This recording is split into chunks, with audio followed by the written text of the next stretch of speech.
दोस्तों स्वागत है आप लोग का हमारे चैनल एसएससी ड्रीम स्टडी पे। दोस्तों आरआरबी टेक्नीशियन ग्रेड 3 एग्जाम 2024 के 24 दिसंबर के सेकंड शिफ्ट का रिव्यू हम आपके लिए लाए हैं, क्योंकि सेकंड शिफ्ट के कल हमें ज़्यादा क्वेश्चन नहीं मिल पाए थे, इसीलिए उसका जो है जितने ज़्यादा क्वेश्चन मिले हैं उसका रिव्यू हम आपके लिए लाए हैं।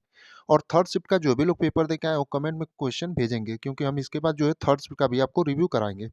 उससे पहले अगर वीडियो आपको अच्छा लगे तो इसे लाइक करें और चैनल को सब्सक्राइब करें और अपने दोस्तों के साथ शेयर करना ना भूलें। आइए देखते हैं कैसे कैसे क्वेश्चन जो है सेकंड शिफ्ट में पूछे गए थे।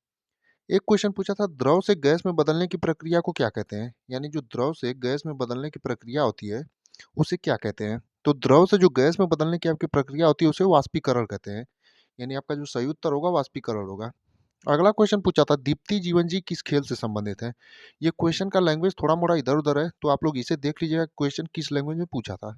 तो दीप्ति जीवन जी जो है वो एक भारतीय पैरा एथलीट है, यानी इनका जो संबंध है किस खेल से है, तो भारतीय पैरा एथलीट है, यानी पैरा एथलीट है। तीसरा क्वेश्चन है, न्यूटन की गति के पहले नियम को और किस नाम से जाना जाता है? यानी न्यूटन की गति का जो पहला नियम है उसे अन्य किस नाम से जाना जाता है? तो आपका जो सही उत्तर होगा जड़त्व या गैलीलियो का नियम। यानी आपके ऑप्शन में जड़त्व दिया रहा होगा या फिर गैलीलियो का नियम, क्योंकि न्यूटन की गति के पहले नियम को जो है जड़त्व और गैलीलियो दोनों नियम से जाना जाता है। एक क्वेश्चन आपका अवतल दर्पण से था कि अवतल दर्पण के मुख्य अक्ष पर रखी वस्तु का प्रतिबिंब दर्पण की स्थिति और वस्तु की स्थिति पर निर्भर करता है। अब ये एग्जैक्ट प्रश्न क्या था हमने आपको बता दिया है कि अवतल दर्पण पे जो मुख्य अक्ष पर रखी वस्तु होती है किस पर निर्भर करती है, तो दर्पण की स्थिति पर और वस्तु की स्थिति पर निर्भर करती है। एक क्वेश्चन आपका था, कोलाइडल विलयन को अलग करने के लिए किस विधि का इस्तेमाल किया जाता है? यानी कि आपका जो कोलाइडल विलयन होता है उसको अलग करने के लिए किस विधि का आपका इस्तेमाल किया जाता है? तो आपका जो सही उत्तर होगा अपकेंद्र विधि। यानी कोलाइडल विलयन को जो है अलग करने के लिए किस विधि का इस्तेमाल किया जाता है? तो अपकेंद्र विधि का।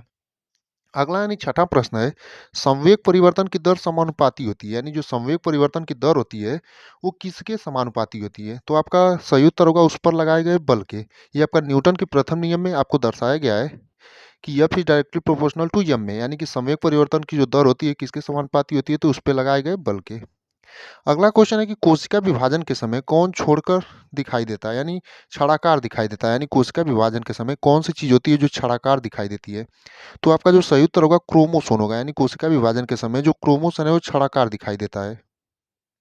एक क्वेश्चन पूछा था, चूना पत्थर को गर्म करने पर होने वाली अभिक्रिया को क्या कहते हैं? यानी जो चूना पत्थर है उसको गर्म करते हैं तो उसके उस समय होने वाली जो अभिक्रिया होती है उसे क्या कहते हैं? तो जो आपका चूना पत्थर है उसको गर्म करने पर होने वाली आपकी अभिक्रिया होती है क्या कहलाती है? तापीय अपघटन। यानी आपका जो सही उत्तर होगा तापीय अपघटन होगा।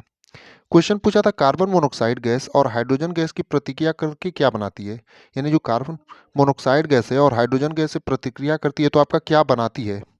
तो आपका मेथेनॉल बनाती है। यानी आपका जो सही उत्तर होगा मेथेनॉल होगा। यानी carbon monoxide gas hydrogen gas से प्रतिक्रिया करके आपका मेथेनॉल बनाती है।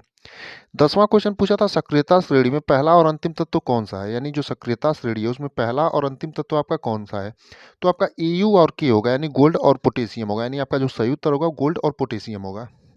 एक क्वेश्चन पूछा था, 28 अगस्त 2024 को प्रधानमंत्री जन धन योजना ने अपने कार्यान्वयन के कितने वर्ष पूरे किए? यानी कितने वर्ष जो है 28 अगस्त 2024 को प्रधानमंत्री जन योजना ने अपने कार्यान्वयन का पूरा किया था? तो आपका जो सही उत्तर होगा 10 साल। यानी आपके जिस भी ऑप्शन में 10 साल दिया रहा होगा वही आपका सही उत्तर होगा। अगला क्वेश्चन पूछा था, अयस्क में मौजूद अशुद्धियों को क्या कहते हैं? यानी जो अयस्क में मौजूद अशुद्धियां होती हैं उन्हें क्या कहते हैं? तो आपका गैंग कहते हैं। यानी आपके जिस भी ऑप्शन में गैंग दिया रहा होगा वही आपका सही उत्तर होगा। यानी अयस्क में मौजूद अशुद्धियों को गैंग कहते हैं। मैथ से आपका क्वेश्चन पूछा था, 61 91 में कौन सी अभाज्य संख्या, यानी 61 और 91 में कौन सी आपकी अभाज्य संख्या है? तो अभाज्य संख्या वो संख्या होती है जो स्वयं से कटे और एक से कटे। तो आपका 61 जो है वो स्वयं से भी कटेगा और एक से भी कटेगा, लेकिन 91 जो है वो 13 से भी कटेगा, 7 से भी कटेगा, एक से भी कटेगा और स्वयं से भी कटेगा। तो ये 61 जो है आपका अभाज्य संख्या और 91 जो है आपका अभाज्य संख्या नहीं है। यानी कि आपका जो सही उत्तर होगा वो 61 होगा। क्वेश्चन था, कायिक प्रवर्धन किसमें नहीं होता है? तो आपके ऑप्शन थे जड़, तना और फूल। तो आपका कायिक प्रवर्धन जो है फूल में नहीं होता है, जड़ तना में जो है कायिक प्रवर्धन होता है। यानी कि कायिक प्रवर्धन किसमें नहीं होता है? तो आपका फूल जो दिया था वही आपका सही उत्तर होगा। यानी फूल में जो है कायिक प्रवर्धन नहीं होता है।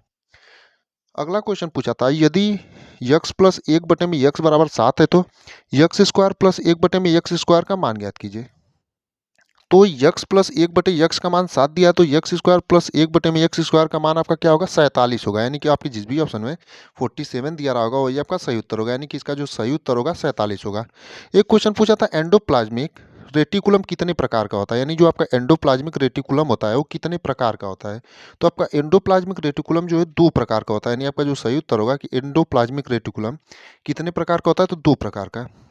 क्वेश्चन 17वां है कि साल 2024 के लिए गोल्डमैन पर्यावरण पुरस्कार किसे दिया गया था। यानी जो साल 2024 है इसमें गोल्डमैन पर्यावरण पुरस्कार किसे दिया गया था, तो आपका आलोक शुक्ला को। यानी आपका जो सही उत्तर होगा साल 2024 के लिए गोल्डमैन पर्यावरण पुरस्कार किसे दिया गया था, तो आलोक शुक्ला को। अगला क्वेश्चन पूछा था, एक प्रतिबिंब की ऊंचाई 30 सेंटीमीटर तथा वस्तु की ऊंचाई 3 सेंटीमीटर हो तो आवर्धन क्या होगा। तो यम बराबर माइनस भी बटे यू होता है आपका। तो 30 बटे में आपका 3 हो जाएगा, यानी यम बराबर क्या होता है फॉर्मूला, माइनस भी बटे यू। तो आपका 30 बटे 3 हो जाएगा, माइनस में हो जाएगा और ये कट जाएगा तो आपका कितना आएगा 10, माइनस 10 आ जाएगा, यानी आपका जो सही उत्तर होगा माइनस 10 होगा। एक क्वेश्चन पूछा था, किसी परमाणु का द्रव्यमान संख्या निकालने का फार्मूला होता है।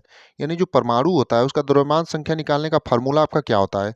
तो द्रव्यमान संख्या बराबर आपका होता है प्रोटॉन की संख्या प्लस में न्यूट्रॉन की संख्या। यानी कि आपका जो सही उत्तर होगा प्रोटॉन की संख्या प्लस में न्यूट्रॉन की संख्या, जिस ऑप्शन में दिया रहा होगा वही आपका सही उत्तर होगा। बाकी 19 ही प्रश्न हमें इस शिफ्ट में मिल पाए थे, जिनका रिव्यू हमने आपको करा दिया है। कल भी कुछ प्रश्नों के रिव्यू कराए थे, उस वीडियो को भी आप लोग जाकर के देख लीजिए क्योंकि उसमें भी 8 से 9 प्रश्न थे। और बाकी तीसरे शिफ्ट का क्वेश्चन आप लोग जो है कमेंट में जरूर भेजिएगा, क्योंकि उसका भी रिव्यू हम जो है इसके जस्ट 1 से 2 घंटे बाद आपको करा देंगे।